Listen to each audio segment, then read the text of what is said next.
Herkese Tatlı Sanatı Mutfağı kanalımdan merhabalar. Bugün sizler için çok lezzetli bir kurabiye tarifim var. Herkesin çok sevdiği Amerikan cookie tarifi, bir diğer adıyla çikolata chips cookie.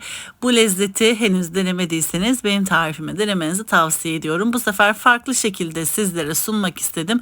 Fazla vakit harcamadan hemen bu lezzetli tarifime başlayalım. Öncelikle 250 gram tereyağımızı uygun bir tenceremizin veya tavamızın içerisine alalım. Cızır cızır edene kadar kavuralım. Hafiften rengi değiştikten sonra ocağı kapatabilirsiniz. Tereyağımızı bir kenarda ılımasını sağlayalım. Uygun bir kabımızın içerisine 1,5 su bardağı toz şekerimizi ekleyelim. Ben esmer şeker kullandım. Dilerseniz yarısını beyaz şeker, yarısını esmer şeker kullanabilirsiniz. Daha böyle koyu renkli olmasını istiyorsanız ve karamelize lezzetinin baskın olmasını istiyorsanız benim gibi 1,5 su bardağı esmer şeker kullanmanızı tavsiye ederim.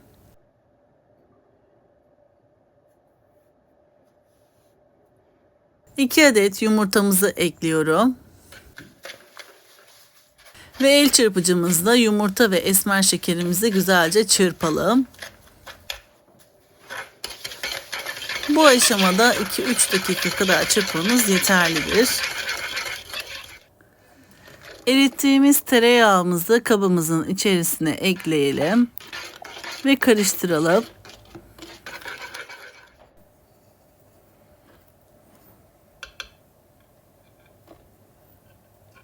Bir yemek kaşığı mısır nişastası ekliyorum.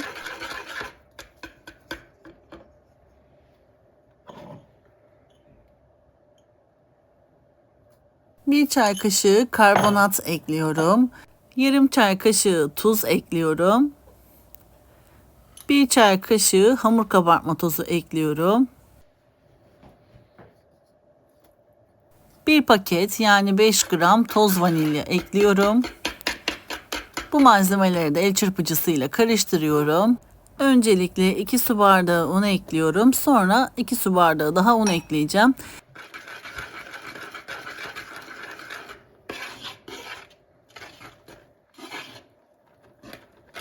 2 su bardağı daha unumu ekledim. Toplamda 4 su bardağı un eklemiş oldum.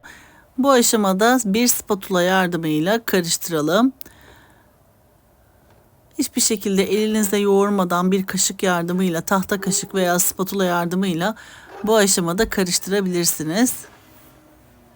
Vermiş olduğum ölçüler tam ölçülerdir. Lütfen unun miktarını değiştirmeyelim. Hafif cıvık bir hamur olacak. Çok katı olursa eğer un miktarını fazla eklerseniz eğer farklı bir kurabiye yapmış olursunuz ve sert olmuş olur. Bu kurabiyenin en önemli özelliği dışı hafif kıtır, içi de yumuşak nemli kurabiye olmasıdır. Kurabiyemizi karıştırıp kıvam aldıktan sonra en az yarım saat kadar buzdolabında dinlendirelim. Vaktiniz varsa eğer 1 saat buzdolabında dinlendirebilirsiniz.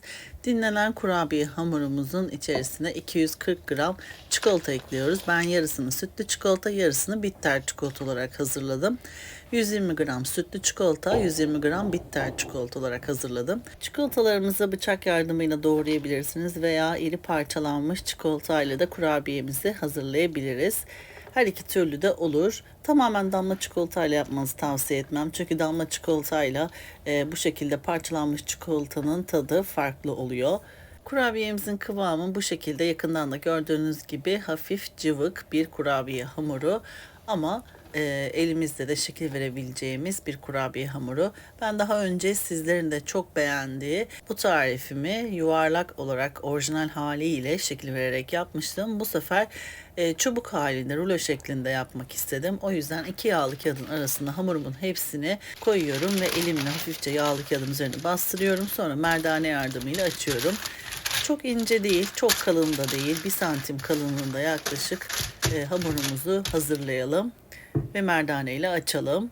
Bazen bu tarz çikolatalı kurabiyelerle ilgili o kadar çikolata konsa ben de güzel olurum, ben de lezzetli olurum gibi farklı yorumlar oluyor. Ama inanın çikolatayı sade yemekle bu kurabiyeyi çikolatalı yapmak arasında dağlar kadar fark var. Gerçekten lezzet açısından farklı bir lezzet oluyor. Denemenizi tavsiye ediyorum. Her tadın, her lezzetin yeri ayrıdır. Şimdi 2 yağlı kağıdın arasına kurabiye hamurumuzu almıştık. Merdane ile bu şekilde açtık. Hemen bıçak yardımıyla tam ortadan enine ve boyuna keselim. Sonrasında eşit bir şekilde dikdörtgen formunda çubuklar keselim.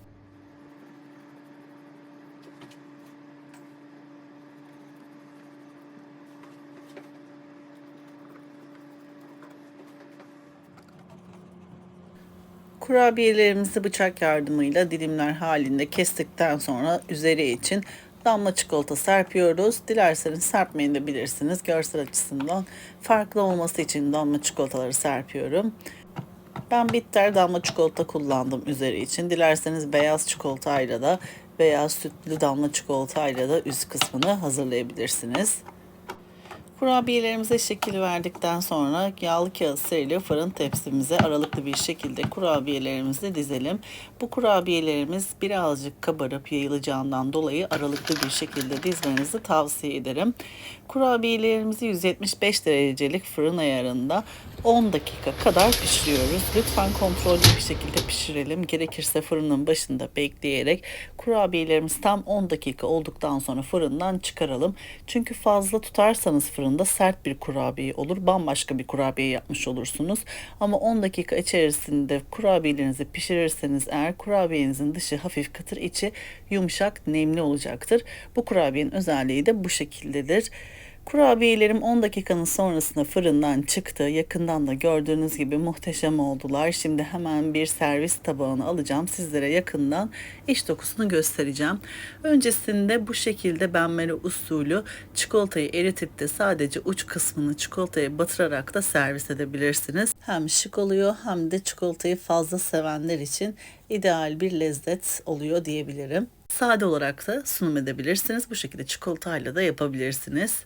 Ben bu malzeme ölçülerinden toplamda 36 adet Amerikan cookie elde ettim. Daha fazla yapmak isterseniz malzeme ölçülerini yer olarak artırarak daha fazla kurabiye sayısı elde edebilirsiniz.